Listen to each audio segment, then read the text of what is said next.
안녕하세요. 이재일입니다. 이번 강좌는 지난번 강좌에 이어서 도형 툴에 관련된 설명을 드리도록 하겠습니다. 지난번 강좌에서 사각형 툴과 둥근 사각형 툴을 드래그를 하실 때 Shift를 눌렀을 때와 Shift와 Alt키를 눌렀을 때, Alt키를 눌렀을 때, 그리고 아무것도 누르지 않고 드래그 했을 때 어떻게 여러분들이 도형이 드래그가 되는지를 보셨을 겁니다.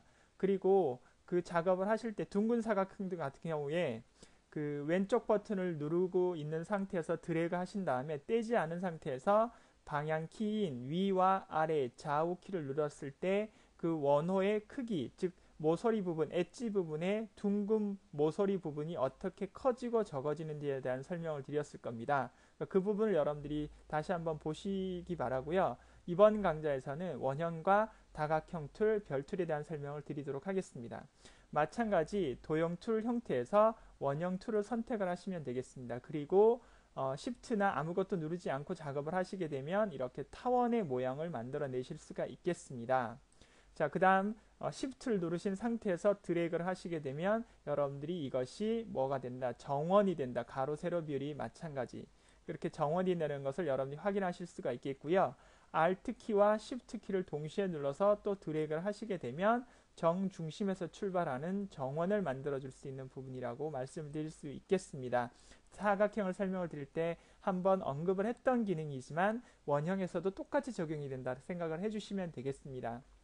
마찬가지 Alt키만 누르신 상태에서 드래그를 하시게 되면 비록 타원이 될지라도 정중심에서 출발하는 그런 여러분들의 모양이 된다는 것을 알아두시면 되겠습니다.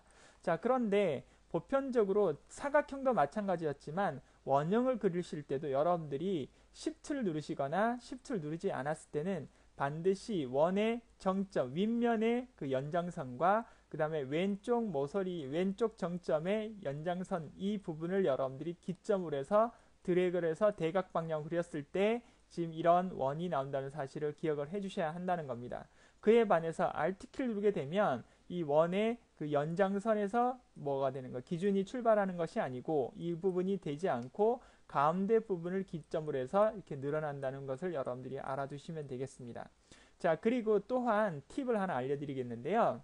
저희가 Shift를 누르지 않은 상태에서 그냥 드래그를 하시게 되면 지금 마우스 포인트 십자 포인터가 그 그려지는 패스선과 일치하지 않고 약간 좀 더 앞서 나가면서 원형이 그려지는 걸 보실 수가 있습니다.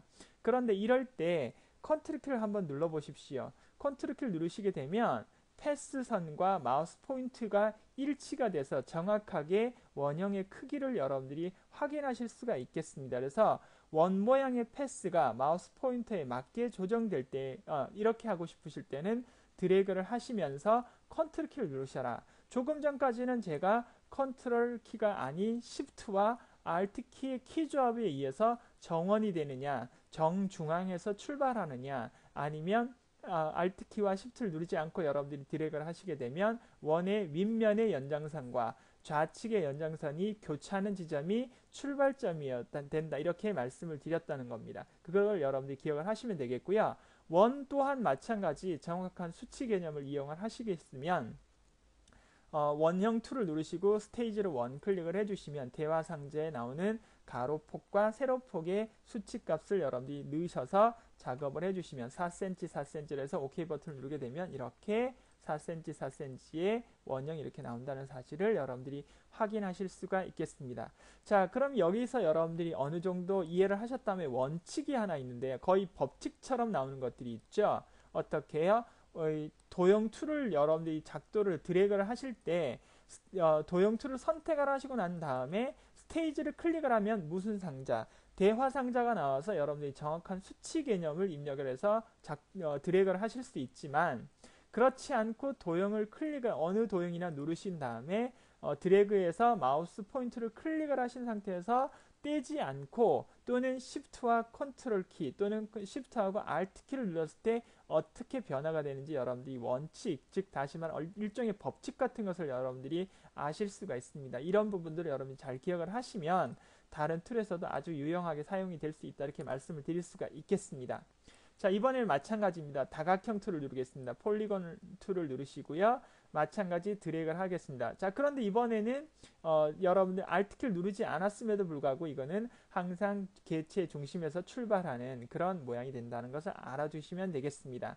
자, 그리고 움직이시면서 여러분이 적당한 값이 됐을 때 마우스 포인터를 놓으시면 되겠습니다. 그런데 여러분들이 그리시면서 이것을 정확하게 각도를 딱 잡아야 되겠다 그러실 때는 마우스를 드래그 하신 상태에서 Shift를 누르시게 되면 이렇게 컴퓨터가 알아서 정확하게 여러분들이 이렇게 제가 마우스를 이렇게 돌려도 정확하게 딱 안착이 돼서 수평으로 딱 만들어지는 것을 여러분들이 보실 수가 있습니다. 자, 놓겠습니다.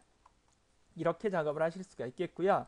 또 드래그를 하신 상태에서 방향키 보이시죠? 위아래 키를 한번 눌러보시기 바랍니다. 그러면 누를 때마다 이렇게 각이 조절이 된다. 왜냐하면 다각형 툴이기 때문에 삼각형에서 수많은 다각형을 만들어낼 수 있는 면을 만들어낼 수 있다고 보시면 되겠습니다. 그래서 최소는 삼각형, 그 다음에 최대는 뭐 계속 누르고 있으면 원형에 가까워지는 모양이 되겠죠. 즉 다시 말하면 우리가 잘 그리지 않는 뭐 칠각형, 구각형까지도 이렇게 만들어낼 수 있다는 것을 여러분들이 확인을 하시면 되겠습니다. 이와 같이 도형을 드래그 하시면서 마우스 포인트를 여러분들이 마우스에서 떼지 않고 드래그한 상태에서 방향키의 좌우키 또는 위아래 키를 누르게 되면 이렇게 여러분들이 다양한 변화를 여러분들이 만들어내실 수 있다 이렇게 보시면 되겠습니다. 자, 이런 부분을 다각형 툴에서 설명을 드릴 수가 있겠고요. 마찬가지 다각형 툴도 클릭을 하시고 스테이지를 원 클릭을 하시게 되면 대하상자가 나오고 지름을 여러분들이 적당히 입력하시고 각수를 조정을 해주시면 되겠습니다. 그러면 지름 10cm의 오각형이 이렇게 만들어지는 부분이라고 보시면 되겠습니다. 자, 이것이 다각형 툴입니다. 그 다음 마지막으로 나오는 것이 별 툴, 스타 툴이 있죠. 드래그를 하시면 되겠습니다. 마찬가지 왼쪽 버튼 떼지 않은 상태에서 위아래 키를 누르시면 방향키의 위아래 키를 누르게 되면 이렇게 별 모양의 그 개수가 늘어났다 줄어들었다 하는 부분을 보실 수가 있겠습니다. 자, 그러면 일단 별 모양으로 만들어 주시기 바랍니다. 5개의 각을 만드신 다음에 아직 저는 마우스를 손에서 떼지 않았습니다. 손을 마우스에서 떼지 않고 드래그를 했는데요. 이 상태에서 Shift를 눌러 보시면 이렇게 정확하게 정방향으로 이렇게 만들어낼 수 있습니다. 즉 다시 말하면 별 모양이 딱 정면을 바라보고 있는 모양이 되는 거죠. 근데 이 상태에서 다시 Alt키도 같이 한번 눌러보세요. 그러면 각이 깊어진다는 걸 보실 수가 있습니다. 떼보시고요. 다시 눌러보시고 Alt키만 눌렀다 뗐다 한번 해보셔도 되겠습니다. Alt키를 누르게 되면은 별의 각이 깊어지고 Alt키를 떼게 되면 별의 각도가 약간 좀 옅어지는, 그쵸? 그래서 약간 이모티콘처럼 만들어낼 수 있고 Alt키를 누르게 되면 우리가 군대 계급에서 나오는 장성의 별 모양과 같은 그런 각이 딱 찐 그런 각이 깊어진 별의 모양을 만들 수가 있겠고요.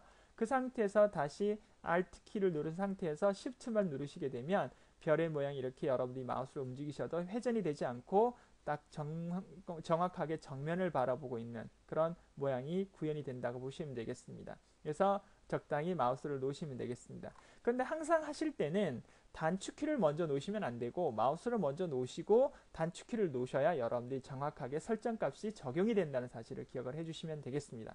자, 별 모양 마찬가지로 스테이지를 클릭을 한번 해보시면 바깥쪽 그 다음에 안쪽, 그래서 제가 8cm, 4cm, 5로 작업을 하도록 하겠습니다.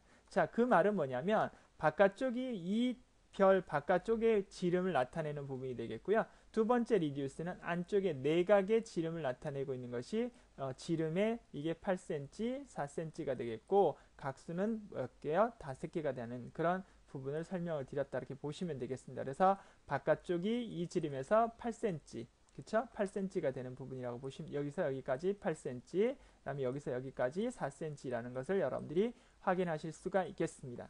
자, 도형 2를 그리실 때는 Shift와 Alt키, 그 다음에 컨트롤 키를 이용하면 어떤 변화가 일어나는지를 보시면 되겠고요. 그리고 마우스를 손가락을 마우스에서 떼지 않은 상태에서 방향키 위, 아래, 좌우 키를 여러분들이 구현을 했을 때 어떻게 변화가 되는지 여러분들이 연습을 통해서 습득을 하시면 되겠습니다. 자, 도형 툴에 관련된 설명은 여기까지만 하도록 하겠습니다. 다음 강좌에서는 옆에 있는 선에 관련된 설명을 하도록 하겠습니다. 수고하셨습니다.